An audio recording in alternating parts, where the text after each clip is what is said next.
Secrets of Power Negotiating by Roger Dawson. Imagine this scene. Sudanese rebels, heavily armed, have taken 3 Red Cross workers hostage. Their demand? A staggering $100 million for the release of their captives. The world watches nervously, wondering how this will end. What happens next sounds like something from a Hollywood blockbuster, but it's actually a masterclass in real-world negotiation. A man named Bill Richardson, who would later become a United Nations ambassador, sits down with these rebels. He doesn't panic at their outrageous demand. He doesn't try to strong-arm them. Instead, he settles under a tree, completely unfazed by the guns being waved around, and starts playing an entirely different kind of game. When everything's settled, the hostages walk free. The cost? Not $100 million. Not even $1 million. The rebels accept 5 tons of rice, 4 beat-up old jeeps, and a handful of radios. How on earth is this possible? How do you transform a demand for a fortune into a trade for basic supplies? For years we've been taught that negotiation means being tough, ruthless, willing to crush the opposition. But what if that's completely backwards? What if the real secret to getting what you want isn't about intimidation at all, but about understanding a hidden set of rules that govern human behavior? That's exactly what we're diving into today with Secrets of Power Negotiating by Roger Dawson. This isn't just another business book gathering dust on shelves.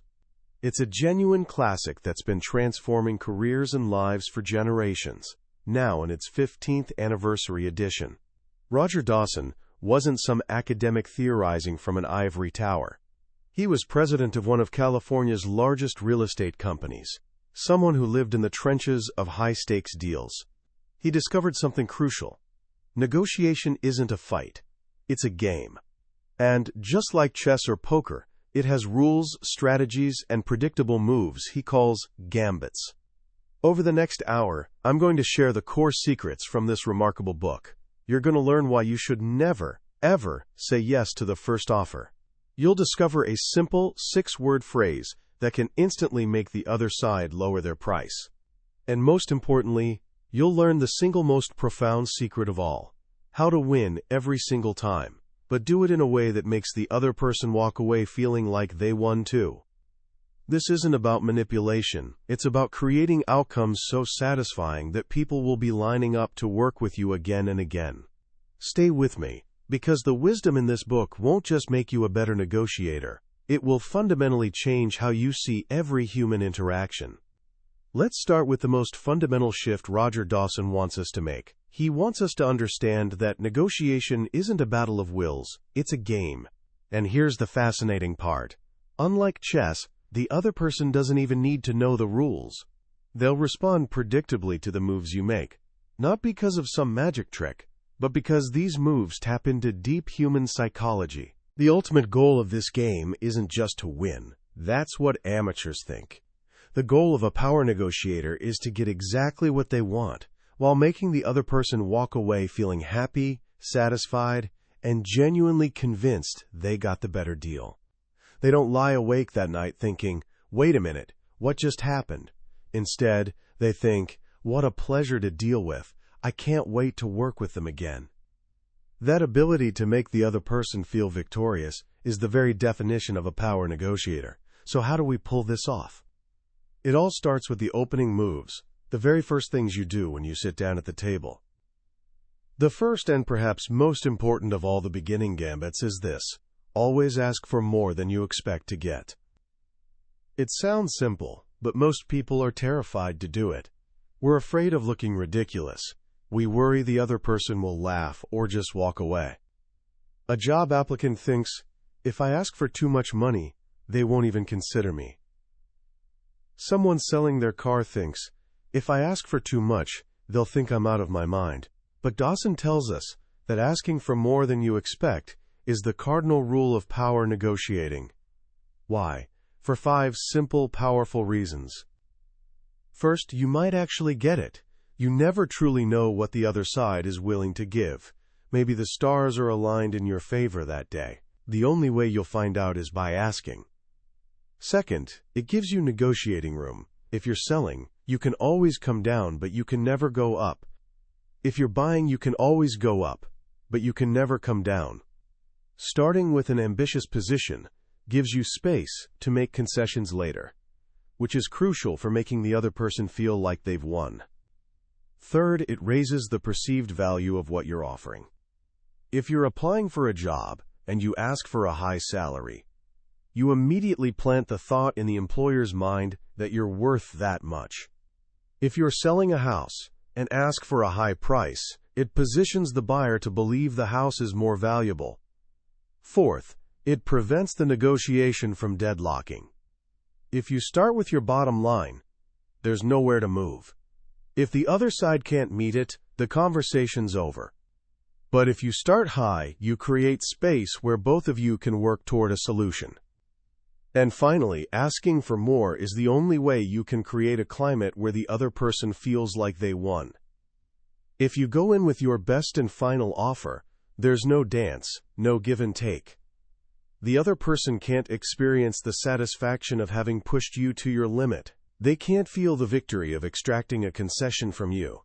So if you're going to ask for more, how much more should you ask for? Dawson gives us a brilliant and simple technique called bracketing. The idea is to bracket your objective. Your initial proposal should be an equal distance on the other side of your true goal as their proposal is. It sounds a little complicated, but it's incredibly simple in practice. Let's say a car dealer is asking $15,000 for a car, and you've decided you want to buy it for $13,000. Your objective is $13,000. The dealer is $2,000 above your objective, so to bracket his offer, you should make an opening offer that's $2,000 below your objective. You should offer $11,000. Why?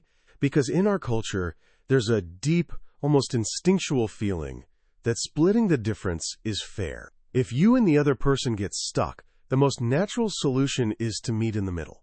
If their opening position is $15,000 and yours is $11,000, where's the middle? It's $13,000, your exact objective. By bracketing their initial offer, you ensure that if you end up simply splitting the difference, you still get what you want. This is why it's so critical to get the other side to state their position first. You can't bracket their proposal if you don't know what it is.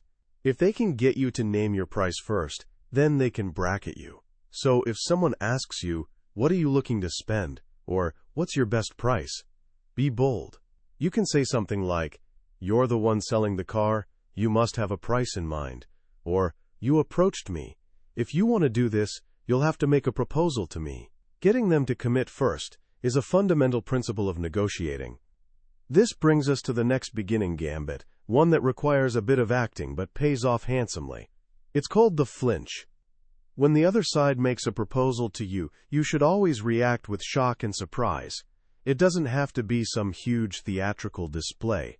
It can be a simple gasp, a sharp intake of breath, a look of astonishment, or even just sitting back in your chair as if you've been physically pushed.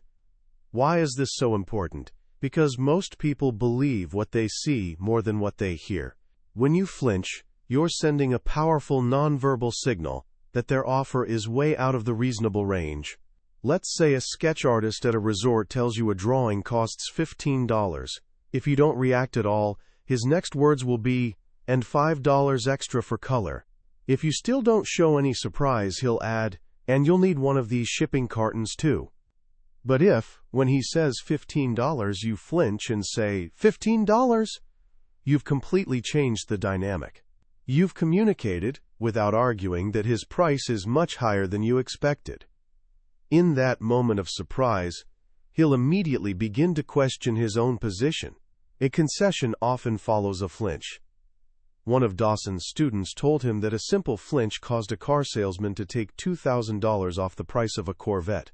It's a small action with a massive impact. Now, let's say you've made your counteroffer, and the other person comes back with their proposal. You've flinched, and now they've made a concession. Your instinct might be to jump on it, especially if it's a good offer.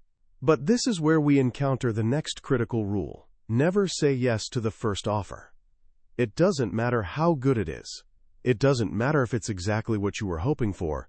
Never accept it right away. Why? Because the moment you say yes to their first offer, it automatically triggers two thoughts in the other person's mind. The first thought is, I could have done better. The second thought is, something must be wrong. Imagine you're selling your car. You're asking for $10,000, but secretly you'd be happy to get $8,000. A buyer comes along, looks at it and says, it's not exactly what I'm looking for, but I'll give you $8,000. If you immediately say, it's a deal, does that buyer feel triumphant? No. They instantly think, shoot, I should have offered $7,000. I bet I could have gotten it for less.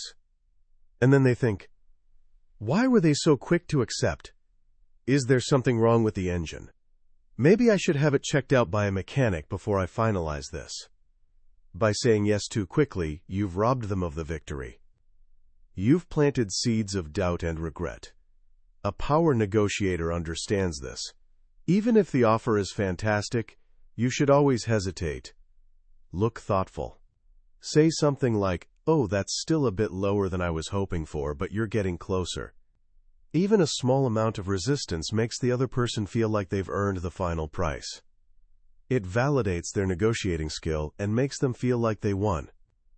So as you go back and forth, you're using these gambits to create a dance. You're bracketing, you're flinching, you're never saying yes too quickly. But what happens if you hit a point of disagreement? What if the other person says something you completely disagree with, like, your price is way too high? The instinct for most of us is to argue.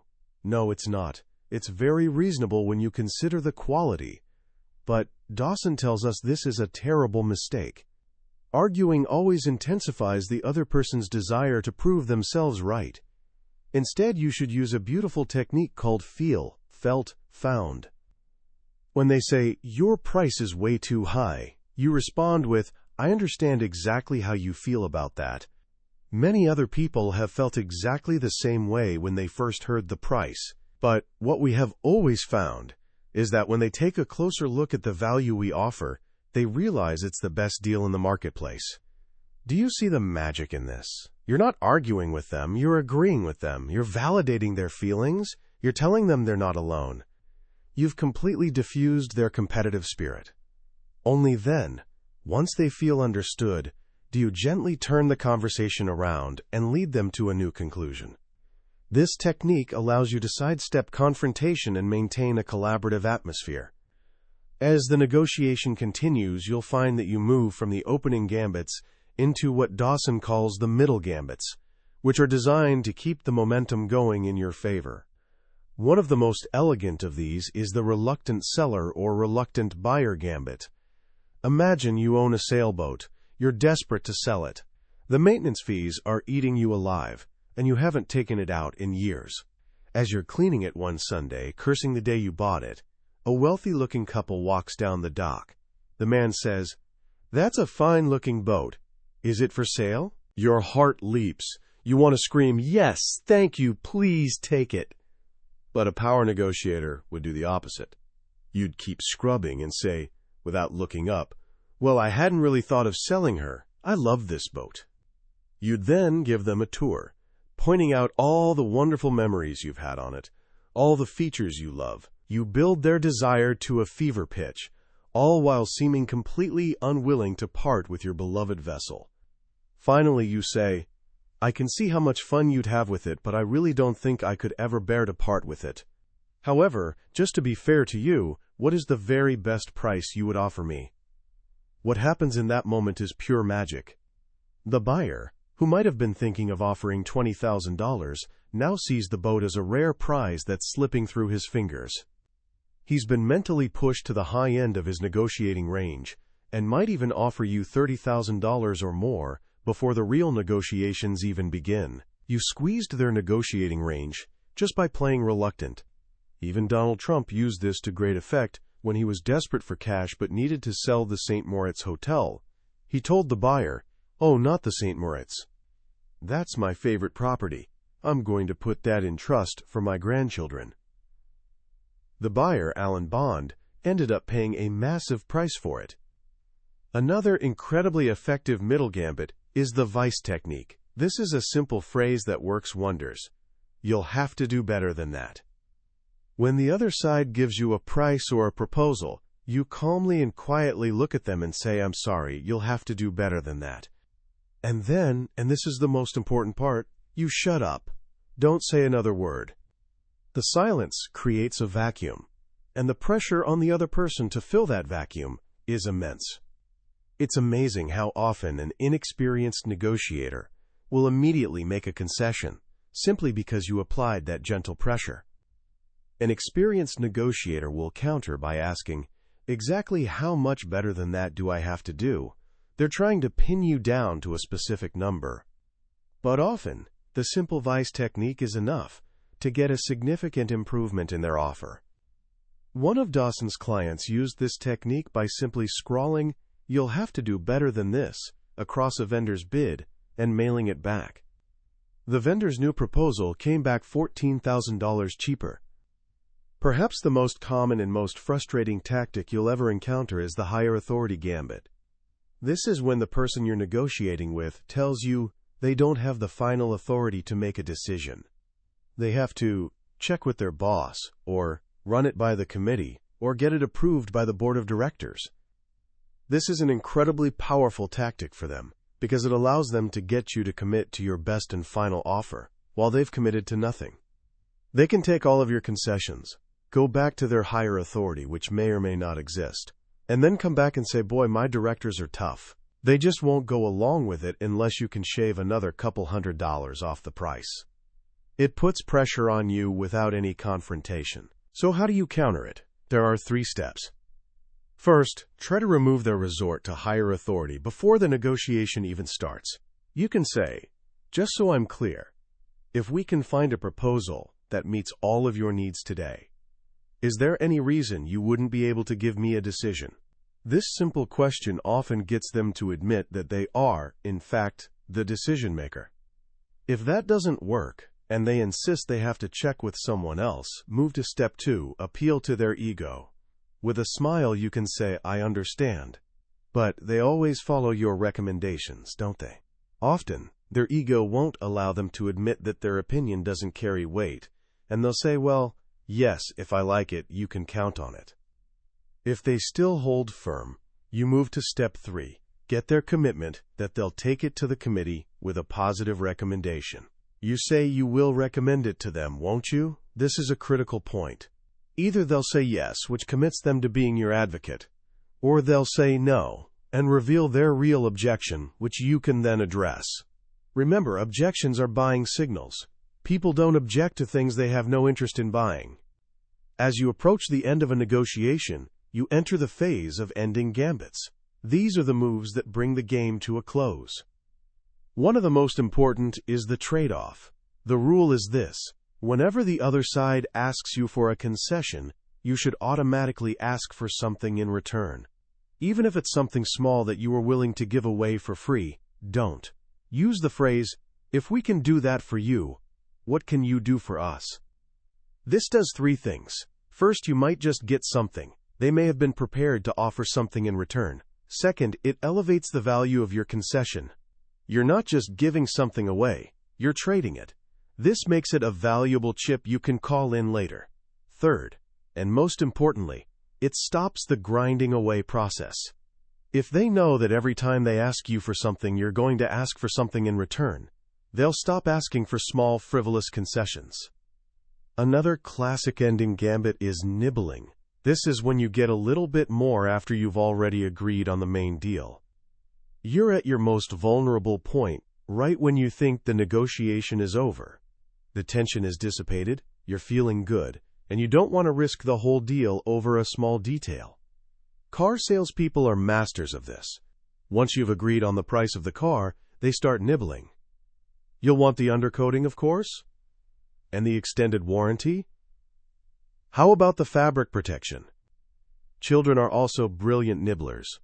Dawson tells a story about his daughter, Julia, who wanted a 5-week trip to Europe as a graduation gift. She was smart enough not to ask for everything at once. First, she got him to agree to the trip. A few weeks later, she got him to agree to the spending money. Then, right at the last minute, as the trip was approaching, she came to him and said, "Dad, you wouldn't want me going to Europe with that ratty old luggage, would you?" And she got the luggage too. Had she asked for everything up front, he would have negotiated out the luggage and reduced the spending money. The key to nibbling is to ask for small things that seem insignificant compared to the size of the main deal. The counter to being nibbled on is to gently make the other person feel cheap.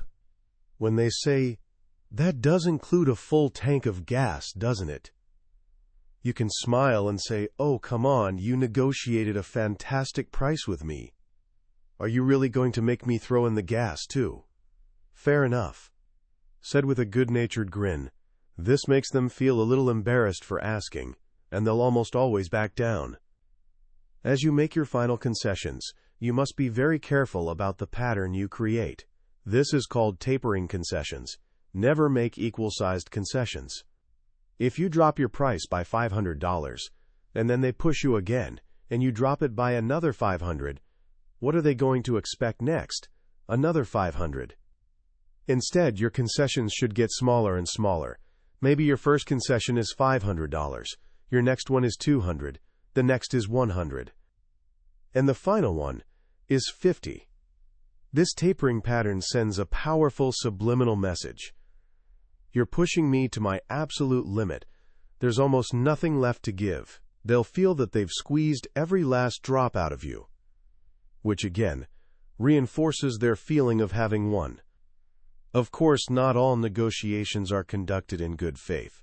Dawson dedicates a section of his book to what he calls unethical gambits, and it's important to know how to recognize them.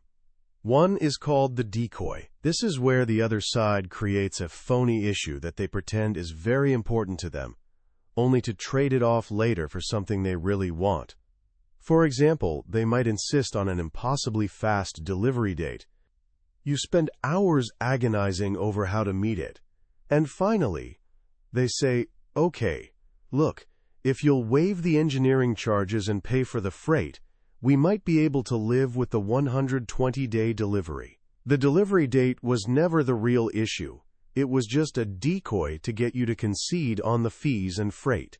The defense is to stay focused, isolate their objections, and ask, "Is that the only thing that's bothering you?" Another unethical gambit is cherry-picking. This happens when a buyer gets itemized bids from several vendors, and then tries to force their preferred vendor to match the lowest price on every single item.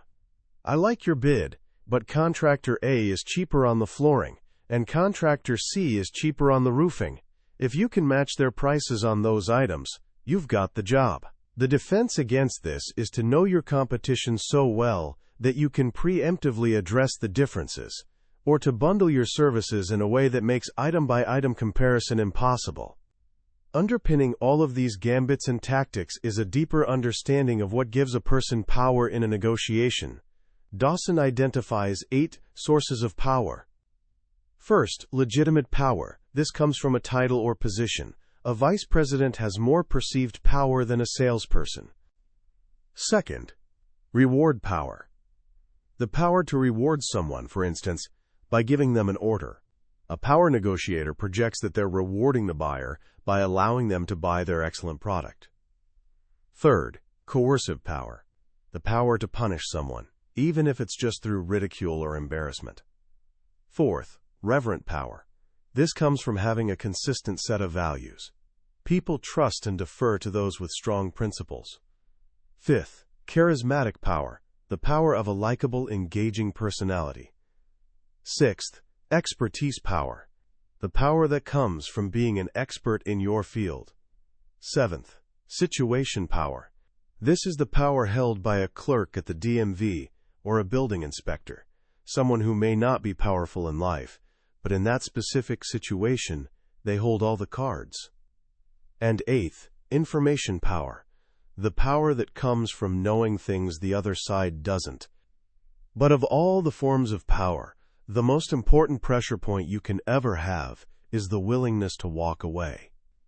The moment you pass the point in your mind where you're no longer prepared to say no thank you and walk out the door, you've lost. The moment you think, "I have to make this sale," or "I have to buy this house," or "I have to get this job," you've surrendered your greatest source of strength. Your power in any negotiation is directly related to the quality and quantity of your alternatives. If you found the house of your dreams, your power comes from having found 2 other houses you'd also be happy living in. You develop walk-away power by developing your options. You don't have to be rude about it. You don't have to use the obnoxious phrase, take it or leave it. You can subtly project it by being relaxed, patient, and not overly eager. The other side will sense that you don't need the deal, and that gives you incredible power. Finally, Dawson brings all of this together under the umbrella of true win-win negotiating. He argues that the old story of 2 people who both want an orange and find a win-win solution by discovering one wants the juice and the other wants the rind to bake a cake is mostly a myth. In the real world, both sides usually want the same thing, the best possible price. A true win-win negotiation follows 4 rules. Rule 1. Don't narrow the negotiation down to a single issue.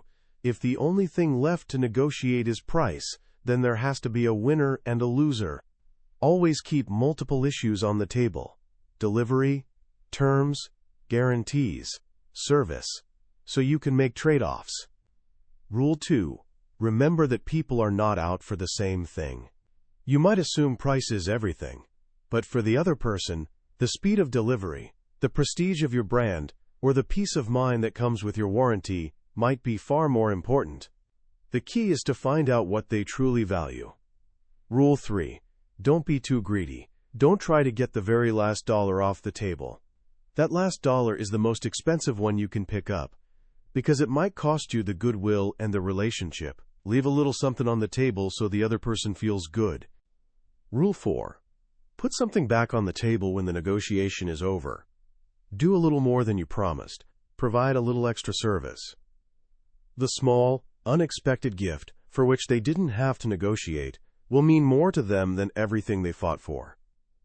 This brings us to what Dawson calls the Power Negotiator's Creed, the single most important thought you can have when you sit down at the table. It is not what can I get them to give me. It is what can I give them that wouldn't take away from my position, but may be of value to them. Because when you learn to give people what they want, they'll almost always give you what you want. As we draw this journey to a close, what can we take away from Roger Dawson's profound wisdom? I think the most powerful lesson in Secrets of Power Negotiating is a simple but revolutionary idea. Strength in negotiation doesn't come from aggression, but from understanding. It doesn't come from being the toughest person at the table, but from being the wisest. The book reminds us that every interaction, whether it's buying a car, asking for a raise, or even deciding with a friend where to go for dinner, is a negotiation. And so many of us go through life playing this game without knowing any of the rules. We rely on instinct, on emotion, on the vague hope that things will just work out. We get frustrated when they don't, and we assume the other person is being difficult or unfair. Dawson pulls back the curtain and shows us that it's all a predictable dance. The flinches, the hesitations, the appeals to a higher authority, these aren't random acts. They're time-tested moves in a game that's been played for centuries. And once you learn to recognize these moves, you're no longer a victim of them. You become a player. The most beautiful part of his philosophy is that it isn't cynical. It's not about learning tricks to deceive people. It's about understanding human psychology so deeply that you can guide an interaction to an outcome that satisfies everyone. The goal isn't to leave the other person feeling defeated, but to leave them feeling respected and victorious. In a world that often feels so confrontational and divided, this is a message of profound optimism. It tells us that we can achieve our own goals while also honoring the needs of others. So how can you start putting this into practice today? Let me leave you with 3 simple actions. First, the next time you're in any kind of transaction, no matter how small, try just one gambit. When you're buying a coffee and they tell you the price, just pause and give a gentle flinch. See what happens. Or use the vice technique. Ask, with a friendly smile, Is that the very best you can do? And then just wait. Don't say another word.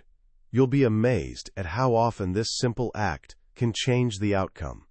Think of it as practice, as building a new muscle. Second, before your next important conversation, whether it's with a boss, a client, or a family member, take 5 minutes to think about your walkaway power. What are your alternatives? What will you do if you can't reach an agreement? Simply identifying your options, even if you never have to use them, will fill you with a quiet confidence that the other person will feel. You'll negotiate from a place of strength, not desperation. And third, embrace the Power Negotiator's creed. In your next interaction, consciously shift your focus. Instead of thinking only about what you want to get, ask yourself, what does the other person truly want? What can I give them that's of high value to them but of low cost to me? Maybe it's a sincere compliment. Maybe it's the flexibility of a deadline. Maybe it's simply the feeling of being heard and understood. When you start from a place of giving, you'll find that getting becomes almost effortless.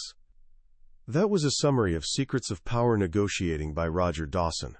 We've explored the highlights today, but I'll be honest with you, a summary can only take you so far. The real magic happens when you hold the book in your hands.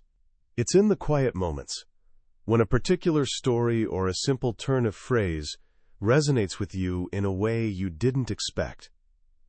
This summary is a map, but the book is the journey.